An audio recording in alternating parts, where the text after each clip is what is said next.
Hello, नमस्कार दोस्तों। आज मैं बात करने जा रहा हूँ लिलियनथल जी के अनुसार एनीमिया के लिए। एनीमिया मतलब होता है खून की कमी या रक्ताल्पता। एनीमिया हम कैसे जानते हैं? जब भी हम ब्लड जांच कराने जाते हैं तो उसमें हीमोग्लोबिन की कमी हो जाती है, जिसको एनीमिया बोलते हैं। अगर आप ब्लड सेल्स देखेंगे तो नॉर्मल ब्लड सेल्स ऐसा दिखता है और एनीमिया हो जाता है तो इतना कमी दिखने लगती है। अगर स्लाइड में देखें तो इस तरीके से सेल्स की कमी हो जाती है। और जब हम जांच कराते हैं तो या तो हीमोग्लोबिन कम हो जाता है या आरबीसी, डब्ल्यूबीसी, प्लेटलेट्स जो भी सेल्स हैं ब्लड के, उनमें कमी हो जाती है। ये कभी कभी हमको एक्सीडेंटली भी पता चलता है। एक्सीडेंटली मतलब कि किसी भी बीमारी के लिए ब्लड जांच कराने गए और उसमें सामने दिख जाता है कि हीमोग्लोबिन कम हो गया या सेल्स, प्लेटलेट, आरबीसी, डब्ल्यूबीसी कम हो गया। लेकिन एनीमिया के कई सारे कारण भी हो सकते हैं। सबसे इम्पॉर्टेंट कारण हो सकता है कि आयरन डेफिशिएंसी एनीमिया। अगर हमको खाने में आयरन की कमी हो रही है या आयरन डाइजेस्ट नहीं हो रहा है तो आयरन डेफिशिएंसी एनीमिया हो जाता है। इसी प्रकार से हीमोरेजिक भी हो सकता है, haemorrhagic anaemia.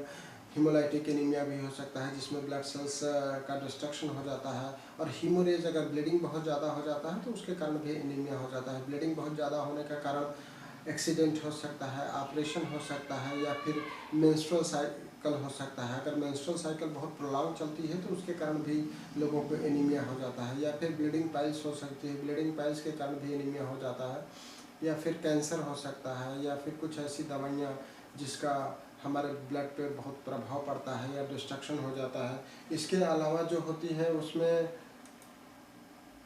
Bone marrow disorders हो सकता है जिसके कारण एनीमिया हो सकता है। उसमें प्लास्टिक एनीमिया हो सकता है, एमडीएस हो सकता है, आईटीपी हो सकता है। इसी के अलावा थैलासीमिया हो सकता है, सिकल सेल एनीमिया हो सकता है। सिकल सेल एनीमिया में क्या होता है, आरबीसी का शेप चेंज हो जाता है, उसको सिकल सेल एनीमिया बोलते हैं। अगर मैं लिलियनथल जी की बात करूं तो लिलियनथल ने काफ़ी अच्छा इसमें मेडिसिन्स दिया हुआ है और मैं होम्योपैथिक दवाइयाँ जो दे रहा हूँ उससे काफ़ी अच्छा रिस्पांस भी देखने को मिल रहा है।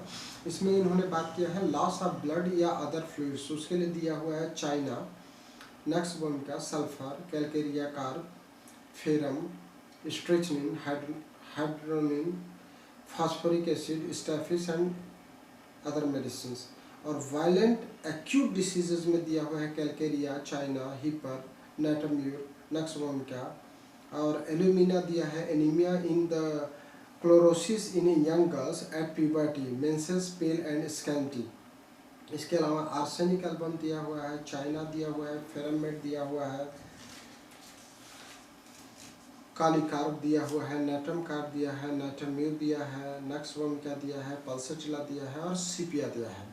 अगर मैं मेरी बात करूं कि मैं किस तरीके से एनीमिया पे काम कर रहा हूं तो मैंने कुछ फूड प्लान कर रखे हैं जिसमें rich iron food, rich protein food. सबसे ज़्यादा ज़रूरी क्या है, आयरन और प्रोटीन की बराबर मात्रा बैलेंस डाइट में जाना चाहिए। तो हम लोगों को ये एजुकेट करते हैं कि आप आयरन में क्या क्या लें, गुड़ लीजिए, पालक लीजिए, अनार खाइए, एप्पल खाइए। इस तरीके से आप आयरन को बढ़ा सकते हैं शरीर में। इसी तरीके से प्रोटीन के लिए प्रोटीन रिच दालें खाइए या फिर बादाम खाइए। जो लोग नॉन वेजिटेरियन हैं उनके लिए हम एग्स और फिश एडवाइस करते हैं। खाने की कमी से भी हमको हो सकता है और डाइजेशन प्रॉपर नहीं होना, मतलब एब्जॉर्प्शन प्रॉपर नहीं होने से भी एनीमिया हो सकता है। लेकिन हमारे पास जो लोग आते हैं उसमें अलग तरह की परेशानी लेकर के आते हैं। उनको लंबे समय से एनीमिया रहती है, लंबे समय से बीमारी रहती है और जब ब्लड बहुत कम हो जाता है, 4 ग्राम 6 ग्राम हो जाता है, तब हमारे पास होम्योपैथी ट्रीटमेंट के लिए आते हैं और बहुत ही आशा भरी नज़रों के साथ आते हैं। कई लोग तो एम्स और पीजीआई जैसे बड़े बड़े संस्थान से ट्रीटमेंट करा करके आते हैं और उस स्टेज पर हम होम्योपैथिक दवाई दे रहे हैं। तो हमको कॉजेज़ को समझना पड़ेगा, कॉजेज़ क्या है उस व्यक्ति में, इस बीमारी का कारण क्या है, उसको हमको ठीक करना होता है। और साथ में हमको डाइटेटरी सप्लीमेंट उनको एडवाइस करनी होती है और होम्योपैथिक दवाइयाँ देनी होती है।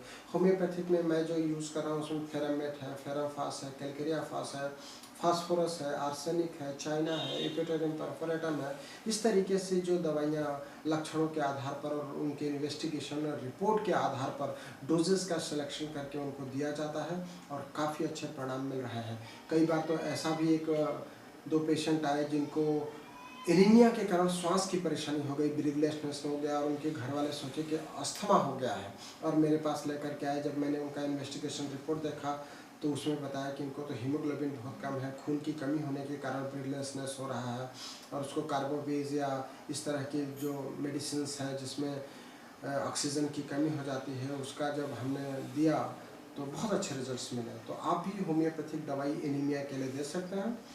एनीमिया में बहुत अच्छे रिजल्ट्स हैं और मैं जिस तरीके से काम कर रहा हूँ 50 मिलीस्मोल पोटेंसी से बहुत जल्दी रिजल्ट मिलता है।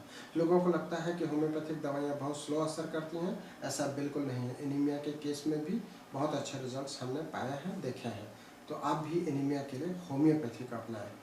इसी तरीके से हमारा यूट्यूब चैनल देखते रहें, सब्सक्राइब करें और फॉरवर्ड करें। थैंक यू, धन्यवाद।